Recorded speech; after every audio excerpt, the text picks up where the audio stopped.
ଆଜ୍ଞା ସରକାର କହୁଛନ୍ତି ସୁଭଦ୍ରା ଦେଲେ ସରକାର କହୁଛନ୍ତି ଭତ୍ତା ଏବେ ବଢ଼େଇଲେ ସରକାର ଏବେ କହିଲେଣି ପ୍ରଭାତୀ ମ୍ୟାଡାମ କହିଛନ୍ତି ଯେ କି ଅଙ୍ଗନବାଡିର ଦରମା ବଢ଼େଇବେ କିନ୍ତୁ ଜନସାଧାରଣ କହିବା କଥା ମହଙ୍ଗା ଦର ଯୋଉ ଦରଦାମ ମହଙ୍ଗା ସେଇଟା କେବେ କମ ହବ?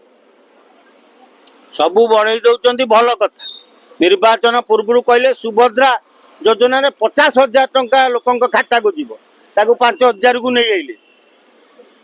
ଓ ଭତ୍ତା ବଢେଇବେ ବଢେଇବେ କହିକି 8 ମାସ ପରେ ବଢେଇଲେ ଯେ ଯୋଉ କିଏ ଭତ୍ତା ପାଇବ 3500 ନା ଯାହାକୁ 80 ବର୍ଷ ହେଇଥିବ ସିଏ ହିଁ ଭତ୍ତା ପାଇବ, ଆଉ 80ରୁ 60 ସେମାନେ ଭତ୍ତା ପାଇବେନି। ଆଉ ଓଡିଶାରେ କେତେ ବର୍ଷ ଲୋକ ବଞ୍ଚୁଛନ୍ତି କି? 60, 65, 70 ସଫା। ଆଉ ତେଣୁ ଆଉ କୋଉଠୁ ଆସିବେ 80 ବର୍ଷ ଲୋକ ଯେ ତାଙ୍କୁ ଭତ୍ତା ଦେବେ? ଇଏ ଖାଲି ଗୋଟେ ପ୍ରହସନ। ଦରଦାମ ଆଙ୍କ ଜୀବନ ଇଏ କମେଇ ପାରିବେନି। ବିଜେପି ବାଲା ଏ ଗୋଟେ ତାଙ୍କର ପ୍ରହସନ ଚଲେଇଛନ୍ତି। ତେଣୁ ତା ଦରଦାମ କମେଇବେନି। ତମେ ଦେଇଦେଲ ଅଙ୍ଗନବାଡି ଦରମା ବଢେଇଦେଲ, ଠିକ ଅଛି। ଅଙ୍ଗନବାଡି କଣ କରୁଛନ୍ତି ଦରମା ବଢେଇଲ? ଆରେ ସରକାର ସ୍କୁଲରେ ଶିକ୍ଷକ ମାନଙ୍କ ଦରମା ତ ବଢେଇଛ? 200 ଟଙ୍କା ତାଙ୍କ ଗ୍ରେଡ ପେ କଲା ଆଜି ପର୍ଯ୍ୟନ୍ତ? ଶିକ୍ଷକ ମାନେ ଆନ୍ଦୋଳନ କରି କରି କରି କରିକି ତାଙ୍କ ଜୀବନ ଚାଲିଗଲା।